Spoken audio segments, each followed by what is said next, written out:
We went to New Zealand. We got invited by the Maoris to their longhouse. They did a haka dance for us, different ages, but there was a 4-year-old all the way up to like a 90-year-old. You could see, man, I was like, holy shit, this 4-year-old knows his lineage. He knows where, you know what I mean? Like what they're doing. He's doing a dance, from his people. And then he has all these elders to look to who are going to help him move forward, right? Like he knows he's going to learn his language, he's going to learn his traditional dances, and like there's a path for it. And it was so beautiful to see. And I think for us as Mexican peoples, we were cut off from that. And even like a lot of indigenous people, what they call city Indians. A lot of times you're in this world and you don't know where you're going. You're like a little floating leaf. You go to the bottle or you go to other things to fill this empty void because you don't know where you're going. For us, we're just the stage and these spaces allow us like, okay, I don't know where I'm going, but I think I might be on the right path. Hey everyone, it's Ronnie, and I'm so excited. You guys hear these guys on the station all the time, especially during the noon hour with DJ Ev, with me. You know DJ Red's always playing them, and today I get to speak with them, and they're amazing, and they are Las Cafeteras. Hi everyone, my name is Denise Carlos. I am vocalist, co-founder, Jane of all trades, Cha-Cha of the group, and been doing this for more than I've been doing anything else. My name is Hector Flores. I was born in East LA, City Terrace, Santa Marta Hospital, 135 North Humphreys Boulevard. My mama is from Morelia, Michoacan, Mexico. And if we're talking about native folks, the Purepecha peoples, Morelia, Michoacan area. My dad is from San Luis, Rio Colorado, in northern Sonora, Mexico, which is also the area for the Pima and the Yaquis. But I'm over here, man. I was born on Tangoland. And I it's think good we to should be here. verify, we need to verify the address for that hospital because he says it a lot. And I'm like, does this even exist? I don't know. It's nice that you have that remembered still. I know, right? It was like 42 years ago. I am. And I was wondering, how did the band first come together and what inspired you to create the music that you do as a group? Well, we were in college when we met like 20 years ago. Crazy. We were both student activists in the, what was it, 2000s? Like in the early 2000s. I was one of the co-founders of a space called the East Side Cafe in El Sereno, which is, what is it, Northeast LA. And that space was kind of an each one teach one kind of space. And it was really in line with the Zapatista principles of Chiapas, Mexico. Each one teach one, horizontal leadership. We have everything in our communities to thrive.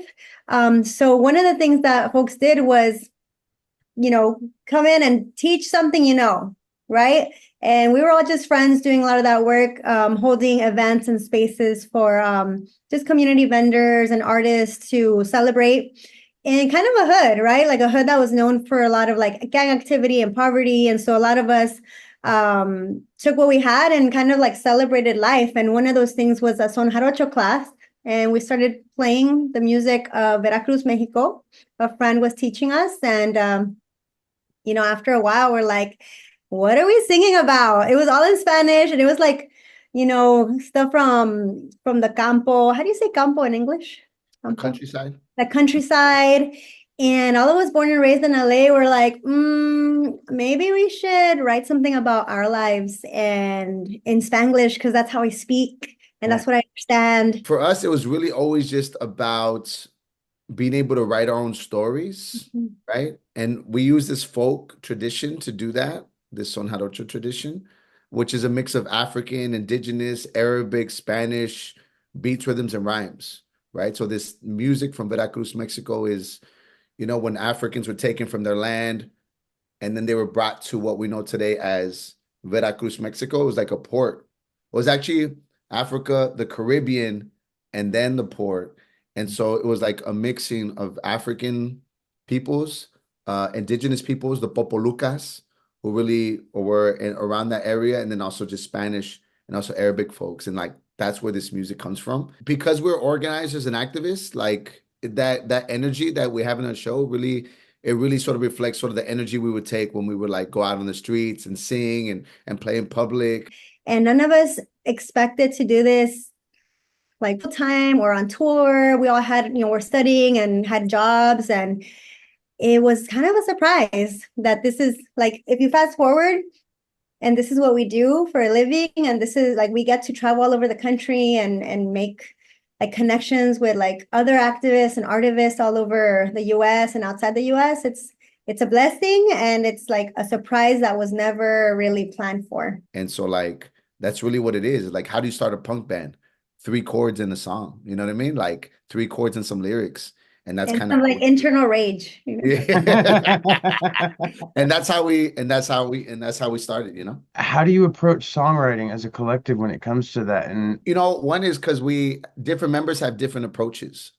Like I grew up like much more of like someone who grew up with like hip hop and oldies. So I love the ballads of like Marvin Gaye and Al Green and Bretton Wood, right? That soul sound, but I also love hip hop and sort of the mixing of those. Denise, grew up with like, as she says, like Riot Girl. So like Bikini Kill, Sleater Kinney, a lot of Pacific Northwest shit. You know, you know what I mean? Yeah. So like that kind of Denise's friend, Jasmine, we say, hey, how would you describe Las Cafeteras? She's like, she was telling somebody, and she's like, if No Doubt and Julieta Venegas like got to get like had a baby. And I'm like, oh, hell yeah. You'll have Hector, who has like a lot of energy. He's a really great writer. And then you'll have like my mixed, like emotional, more like moody stuff, and mixed with this idea that we can build a world where many worlds fit, and what politicized people having a voice and being kids of immigrants from Mexico. Like all these things put together is kind of what happens in Las Cafeteras organically. What made it so important for you guys to weave that activism in your songs? And what kind of impact have you seen with your audiences? I think one is it's a very natural thing. I think for us is like we are children of immigrants. Our parents were undocumented when they came to this country as children who were shamed for being Mexican, for being, speaking Spanish or not speaking Spanish well enough. We kind of grew up as sort of like very tough-skinned, both emotional and tough-skinned. I always used to say that like one of my favorite bands growing up was Rage Against the Machine, but Rage never wrote a love song, and like we also write love songs. And I think that's the balance about Las Cafeteras too, is like we have a lot of rage, justly, but also we got a lot of love. And I feel like in this world, you got to have that balance. And that like, well, we kind of found each other and be like, yo, I grew up like that. You grew up like that too? Shit. I don't want nobody else to grow up like that. Power of language in your music and how it helps you connect with the different communities that you go to. I feel like sometimes the language is in the body and not in the words, but in the movements, and allowing the freedom of not being perfect. And like, look, I don't know how to say it in English. Like I say that I don't know how to say it in English, but sacuda, like to sacudir. How do you say that, Hector? To like release, relinquish. Kind of like when you're just like shake it off. It's like to sacudir all these like things, all these traumas. And maybe we're the first ones in our families that have the ability to do that, whether with words, with our Chicano English, with our Spanglish, saying things that connect to somebody in that space, help us, connect, I think, as a collective, but also release what no longer serves our lineage. And I think that's a beautiful moment. The ability, if you can create music that brings folks together, like on the dance floor, it's a dope, beautiful thing to do. And we always say, like, man, if you can bring all these people together, like, and nobody's asking, like, nobody cares how much money you make. Nobody cares about what language you speak. Everybody's on the dance floor having a good time, feeling good, jumping up. Like, yo, if that can happen here, it can happen anywhere. It can happen in the neighborhood. It can happen in the city. It can happen in the state, right? Like if that kind of unity exists. And so like we're creating on like, for me, the dance floor and the music we create allows people to come together, right? It's a call. And the drum has always been that. You know, the drum in Native communities is part of that, right? It's this calling. The drum in African communities is what brought people together. This is why slave owners made the drums illegal, because the drum is so powerful, right? Because the music was able to bring people from different nations, tribes who didn't even speak the same language, but the drum allowed people to come together, right? Like that's why music is so damn powerful, right? It is a calling, you know, and it's an ancestral calling that all of us recognize too, you know? And so it is for us the like because we sing in English, we sing in Spanish. I know sign language, so I'll do a bunch of stuff in sign language sometimes. You know what I mean? And then I feel like I think music is beyond language, but it's its own. And if you can create music that becomes universal, right? I think that's the goal. If you can create music that is able to bring different communities, whether they understand the language or not, they understand the language of music. And so like that for me is the goal. Create a universal calling with the music. And then the words, sometimes they help, but sometimes they get in the way. You know what I mean? And so like I feel like the music is really important in that sense. So you know, that's what I say about that. Indigenous youth out there who, you know, dream of making music or using their art for activism or whatever it is, what advice would you give them as they navigate moving forward? There's a Buddhist saying, it says the root of all suffering is expectation, right? When you expect something, that's actually when you suffer, right? So when you create art, when you create your poetry, when you create your music, it's not because you expect an outcome, right? You create it because that's going to help you feel free. It's going to put out your story. It's going to help you like be more connected, right? With who you are. Like that's the reason, right? And if you continue to do that, then it may be a career. It may not. But the goal is not to build a career as an artist. The goal is to feel free, right? Tell your story. That's the goal, right? And like you could be a teacher and be doing music on the side. You know what I mean? Like that should always be a part of it. So for any Native artists out there doing it, like the goal is really to uplift your story, tell your story, you know what I mean? And do it to the best of your ability, you know? And if it cracks and you're able to do music, great. If not, great. That the goal is to put it out and you know what I mean? And to tell your story. Tap into the sincerity of the inside. It's really easy to fall into this place of creating something for the masses that's going to be purchased, become a product.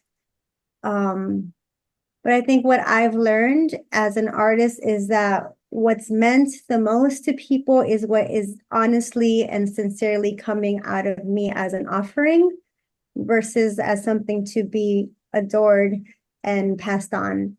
And that we don't exist in reference to whiteness. And we are beautiful. And I think that sometimes because the mold that we, or the examples we've had have been so different than who we are. For myself, white artists, male artists, you know, trying to align myself to something that's just not me has really created like a downfall in like what I feel I have to offer. And so as soon as I saw the gift that I was born with as my magic and my gift, and I saw myself the way that people love me, see me, that's when it poured out of me in a way that's given back. And so that to me, I think is the biggest lesson in being an artist or coming into my artistry. And I'm wondering what it is you hope audiences will take away after seeing you perform a live show. I want people to cry. I want them to feel it, and I want them to feel seen. The bigger the crowd, you want them to be like vibing. But for me, what I really, really love is the smaller, intimate performances where I can talk to people and connect with them. Going into the